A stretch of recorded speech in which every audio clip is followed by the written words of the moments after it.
December 9, 2009, the day my life changed. See, I got invited to a Denver Broncos football game, and I am a die-hard Denver Broncos football fan. So the fact that my husband and I got invited to a game, we were never going to pass that up. This game happened to be on the week of Veterans Day, and at halftime, the team did a tribute to returning military.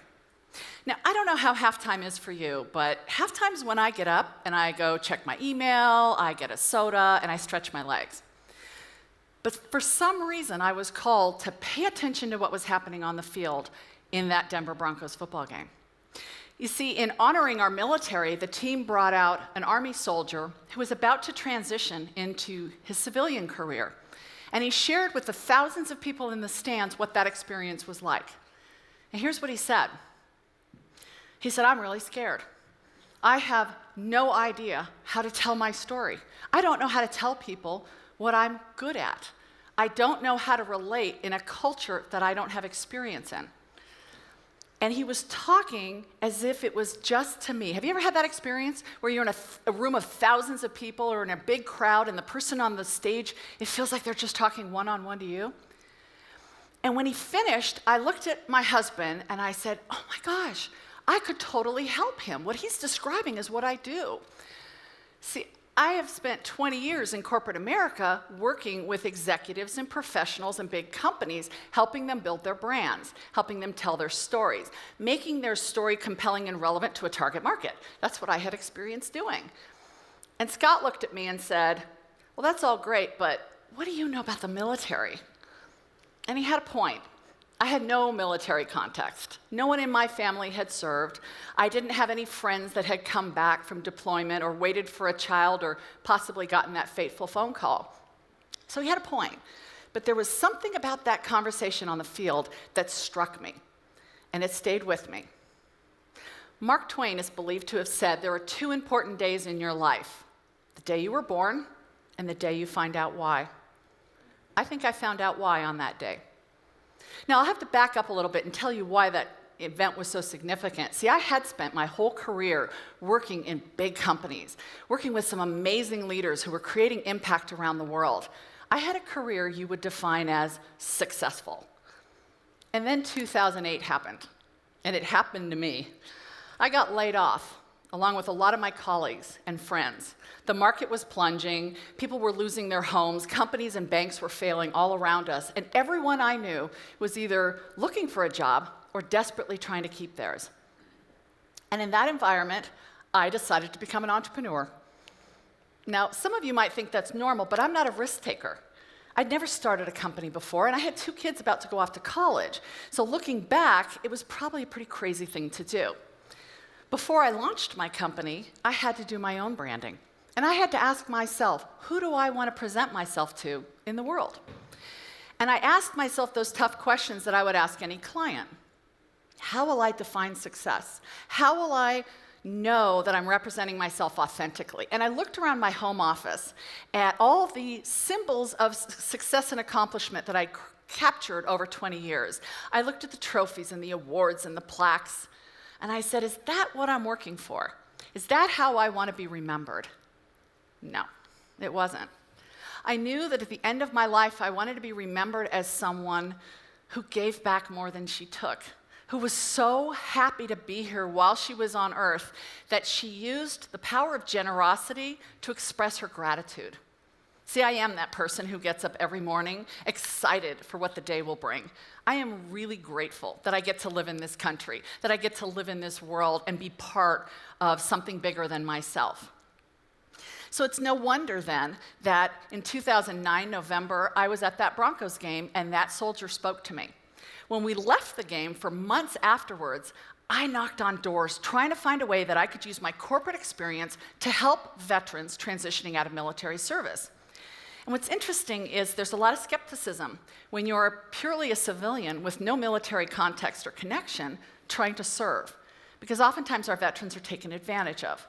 So a lot of doors closed for me instead of opening until I got an opportunity to go to Philadelphia and work with a group of service-disabled veterans who are transitioning into Wall Street jobs. Fantastic. So I marched off to Philadelphia with my laptop and my PowerPoint, my handouts, and my clicker, and I walked into that meeting like it was any other corporate training. I do this for a living, so it couldn't have been that much different. But I walked through the doors, and I saw my audience. I had 3 double amputees. I had 2 soldiers with severe traumatic brain injury. And the first person who greeted me was missing both of his hands and his face from an IED explosion. I took a deep breath because this was going to be really different. But I moved forward, and I knew I was supposed to be there for some reason. And they looked at me like I had all the answers.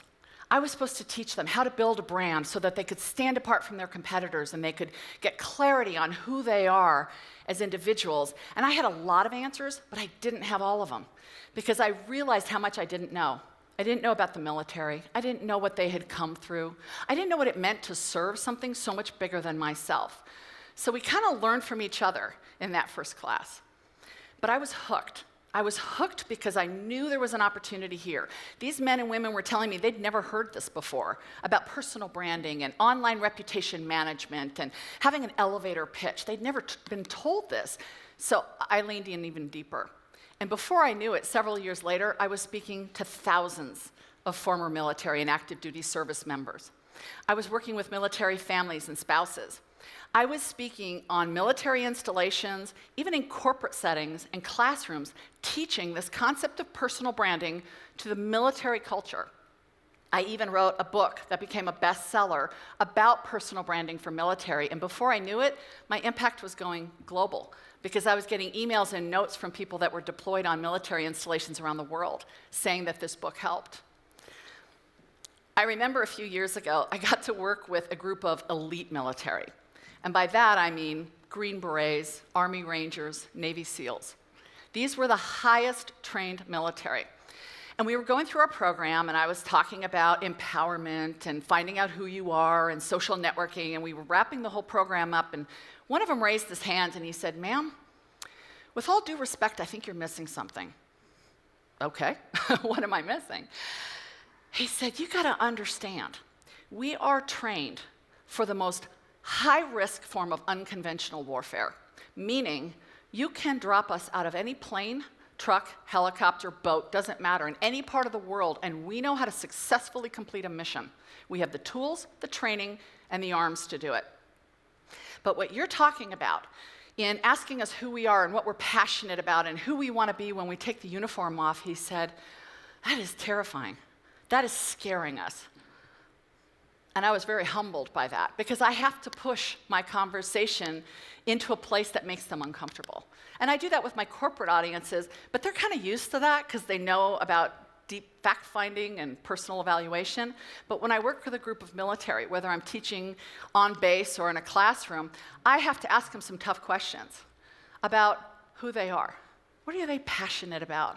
What do you want to do with the rest of your life? And what I get to do is I return them to being a human being and not a rank.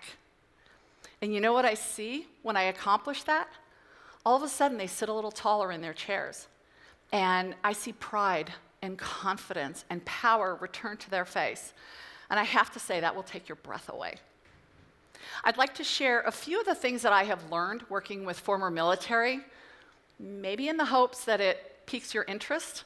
Maybe you want to find a way to help this community bridge the transition.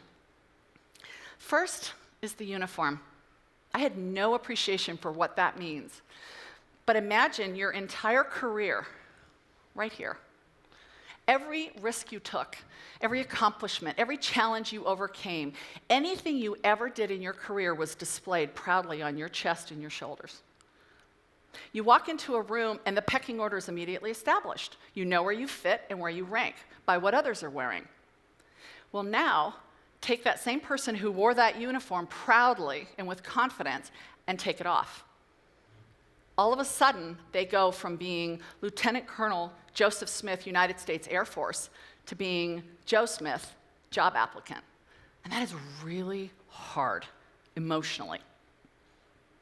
The second point, actually, I'd say a little tongue-in-cheek. As civilians, we're really good at talking about ourselves, right? I can tell you what makes me great. I'll tell you all my successes. I will tell you why I am a rock star. But the military teaches a very different belief system.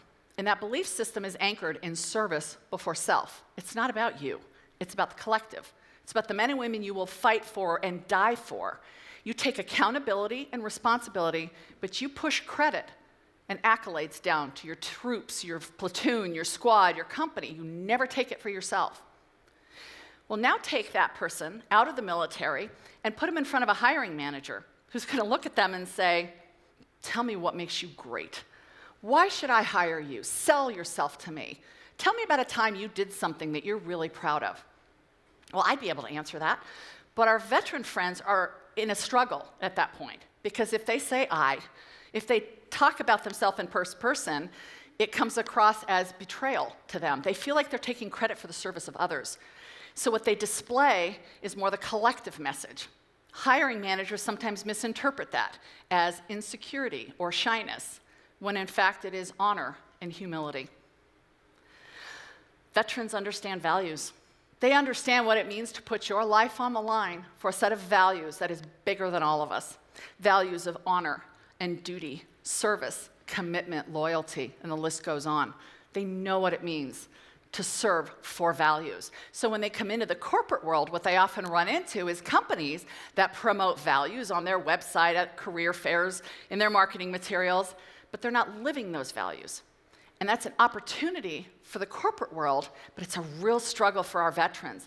They will work really hard for a set of values, but those values have to be authentic and they have to be lived in order to get their enlistment.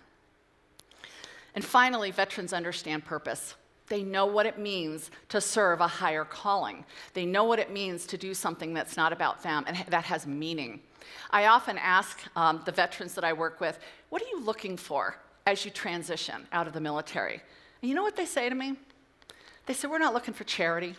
We're not looking for a handout. I just want to know at the end of the day that I did something that was meaningful, that I moved something forward, that I fulfilled a purpose in what I did for a living. It doesn't have to be big and glamorous with all the pageantry of the military. It just has to be significant.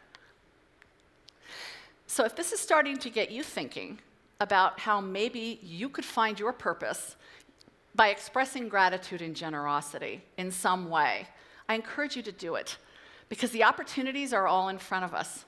There was a reason I was at that Denver Broncos football game, November 9, 2009, and it was because I was supposed to get that message.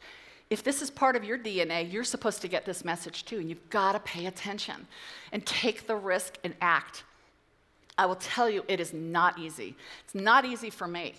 I have a for-profit coaching and training business, and I give up a lot of my time, a lot of my resources, time away from my family to work with our military because I know I'm supposed to. I know this is part of who I am. And every time it starts to get hard and I start thinking maybe it's not worth it, I remember who I'm serving.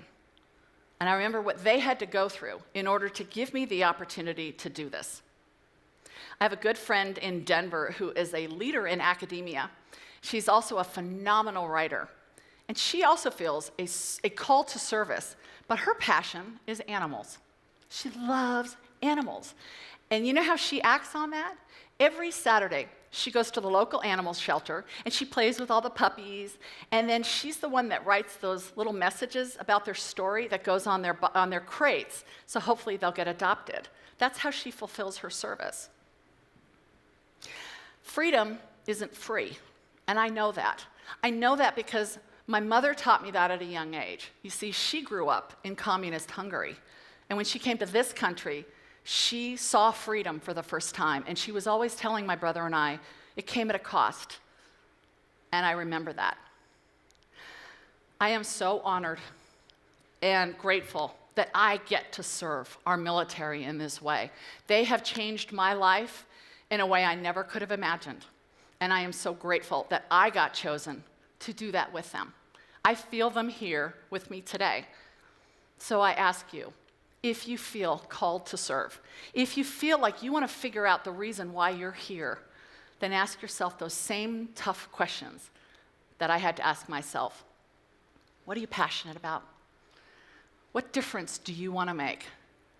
And how will you leave this world a better place by expressing gratitude and generosity for those around you? Thank you.